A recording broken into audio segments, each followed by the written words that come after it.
Hello दोस्तों, स्वागत है आपका मेरे यूट्यूब चैनल पर जिसका नाम है नेक्स्ट एग्जाम वीकली। जैसे हम उत्तराखंड की करंट अफेयर की सीरीज लेके चल रहे थे, तो उसका ये अगला पार्ट है। मोस्ट इम्पोर्टेंट सीरीज से पहले मैं करा चुका हूँ 4 पार्ट, तो वही पार्ट आप देख लीजिएगा। तो चलिए शुरू करते हैं फिर आज का पहले क्वेश्चन से। आज का पहला क्वेश्चन है, महंगाई के मामले में उत्तराखंड का देश में कौन सा स्थान रहा है। तो महंगाई के मामले में उत्तराखंड का कौन सा स्थान रहा है ये बताना है। तो इसका सही आंसर क्या होगा?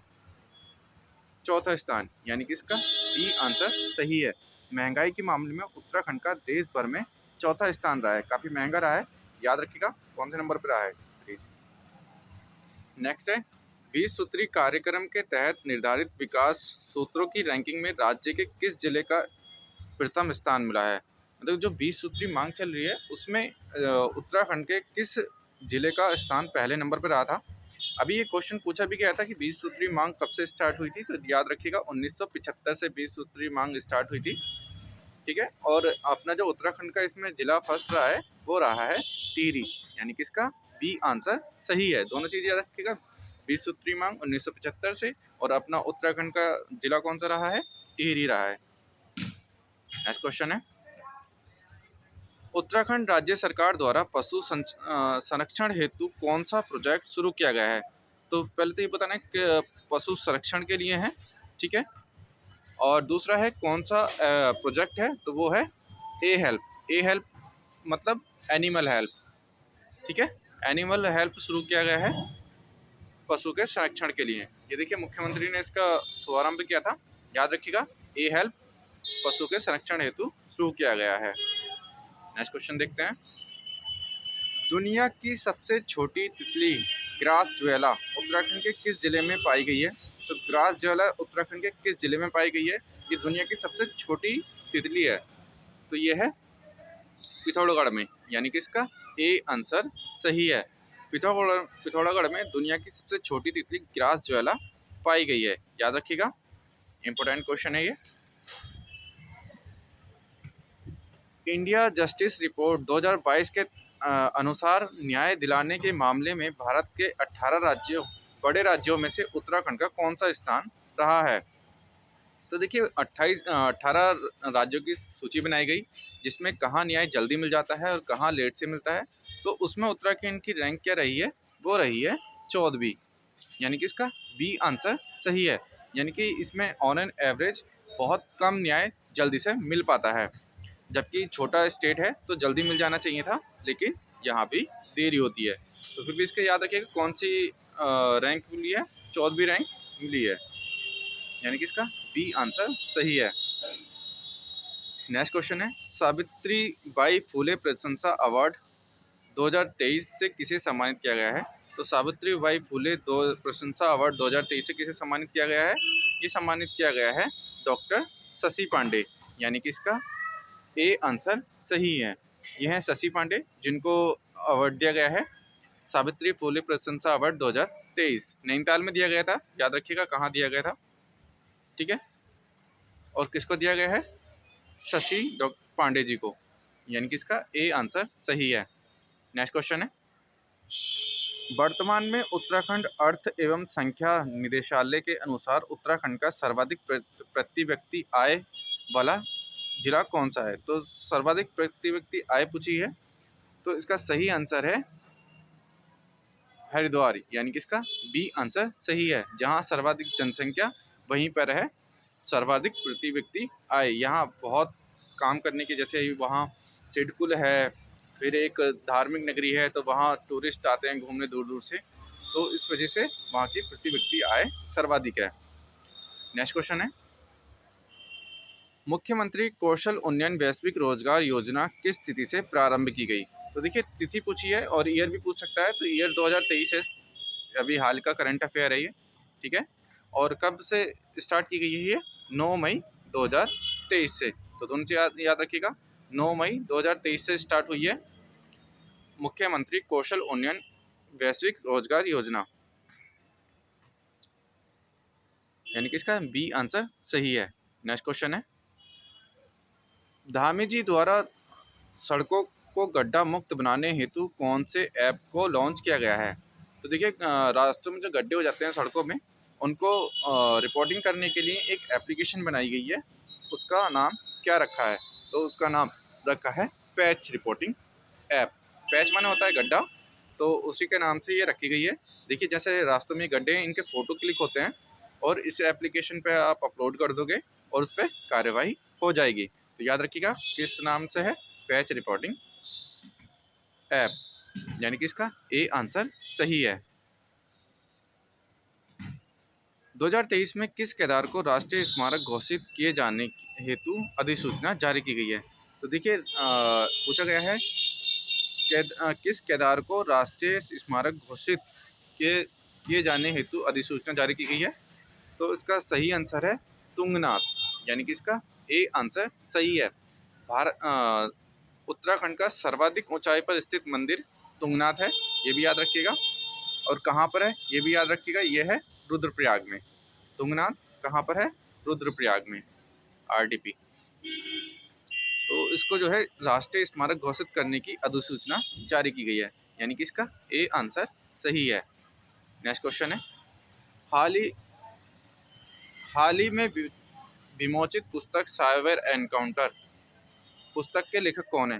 तो साइबर एनकाउंटर के लेखक कौन है? वो है अशोक कुमार, यानी कि इसका बी आंसर सही है। उत्तराखंड के वर्तमान डीजीपी कौन है? अशोक कुमार। और ये इन्होंने ही पुस्तक लिखी है साइबर एनकाउंटर। इनकी और दो पुस्तक और हैं, जैसे ह्यूमन इन खाकी, ये भी अशोक कुमार जी की है, और एक और challenges to internal security of India.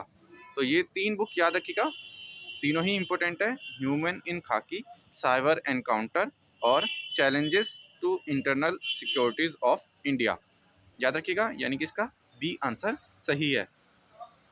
Next question है, किसे अंतर्राष्ट्रीय साहित्य भूषण सम्मान 2023 दिया गया है? तो किसे दिया गया है अंतर्राष्ट्रीय साहित्य भूषण सम्मान 2023? वो दिया गया है रमेश पोखरियाल निशंक, यानी कि इसका ए आंसर सही है। ये रहे देखिए निशंक जी, इनको ये अवार्ड दिया जा रहा है, अंतर्राष्ट्रीय साहित्य भूषण अवार्ड 2023, तो याद रखिएगा। नेक्स्ट क्वेश्चन है,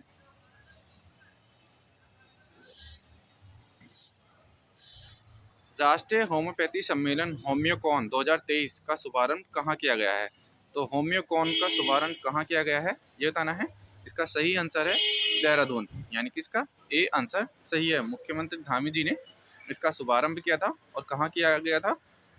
देहरादून में। और डेट याद रखिएगा, डेट देखिए यहाँ दे रखी है 14 मई 2023। याद रखिए कहाँ पर हुआ था? देहरादून में हुआ। और किस तारीख को हुआ? 14 मई 2023 को।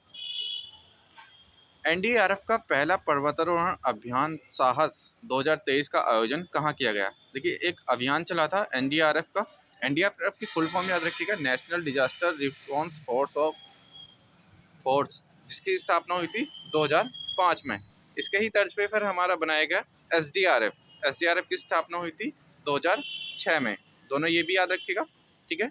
और इसका अभियान साहस कहाँ चला था? उत्तरकाशी में, यानी कि इसका ए आंसर सही है। एनडीआरएफ डे कब बनाया जाता है? 19 जनवरी को, ये भी याद रखिएगा, इंपॉर्टेंट है। तो इसका अभियान साहस कहाँ चला था? वो चला था उत्तरकाशी में।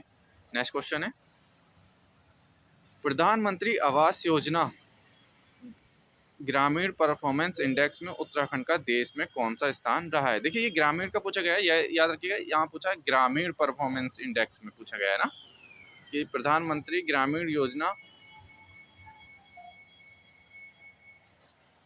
ग्रामीण परफॉर्मेंस इंडेक्स में, ठीक है। तो इसका सही आंसर होगा दूसरा, यानी कि इसका बी आंसर सही है।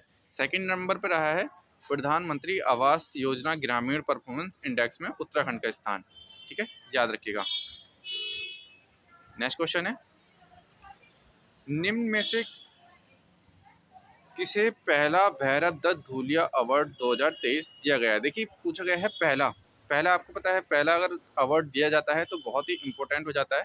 तो किसे दिया गया है ये दिया गया है जय सिंह रावत जी को, यानी कि इसका ए आंसर सही है। ये रहे जय सिंह रावत, इनको ये पुरस्कार दिया जा रहा है। तो याद रखिएगा भैरव दत्त धूलिया पुरस्कार 2023 से किसे सम्मानित किया गया है? जय सिंह रावत को, यानी कि इसका ए आंसर सही है।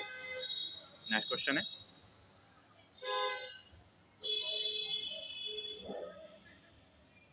उत्तराखंड राज्य सरकार द्वारा नीति आयोग की तर्ज पर किस आयोग का गठन किया गया है? जैसे सेंटर में होता है नीति आयोग, ठीक है, नीति आयोग होता है national institute of transforming of India, ठीक है।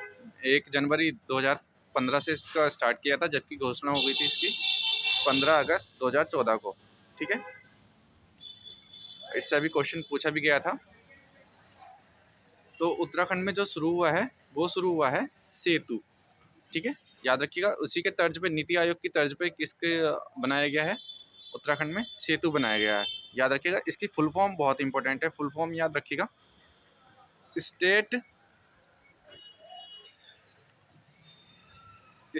Institute of empowering and transforming of Uttarakhand, ठीक है, याद रखिएगा, state institute of एम्पायरिंग and transforming Uttarakhand. Start हुआ था ये 4 मई 2023 से। डेट भी याद रखिए कब से स्टार्ट हुआ था, ठीक है। नीति आयोग की तर्ज पर है, फुल फॉर्म क्या है, तीनों चीज याद रखिएगा, मोस्ट इंपोर्टेंट है, ठीक है। नेक्स्ट क्वेश्चन है, उत्तराखंड की किस अभिनेत्री को हाल ही में fresh face of Bollywood award से सम्मानित किया गया है? तो उत्तराखंड की किस अभिनेत्री को किया गया है? यह है आरुषि निशंक को, यानी कि इसका ए आंसर सही है। ये रमेश पोखरियाल निशंक जी की बेटी हैं आरुषि निशंक, इनको दिया गया है fresh face of Bollywood award, ये उनका फोटो है, याद रखिएगा। नेक्स्ट क्वेश्चन है, हाल ही में उत्तराखंड में पहली वंदे भारत एक्सप्रेस ट्रेन का उद्घाटन किया गया है, इसका संचालन कहां से कहां किया गया है? ये देखिए, याद रखिएगा, पहली है उत्तराखंड की वंदे भारत एक्सप्रेस ट्रेन, कहां से कहां तक चलेगी? ये चलेगी देहरादून से दिल्ली तक, यानी कि इसका सी आंसर सही है, ठीक है।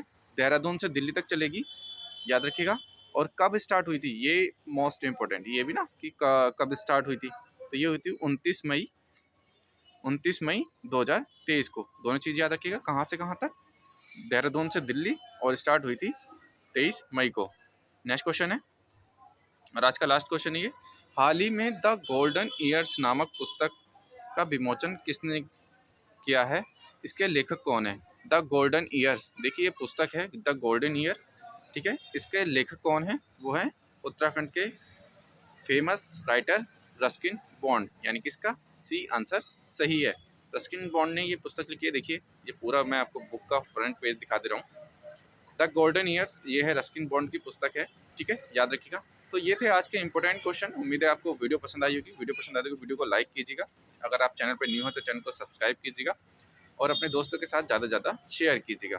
धन्यवाद।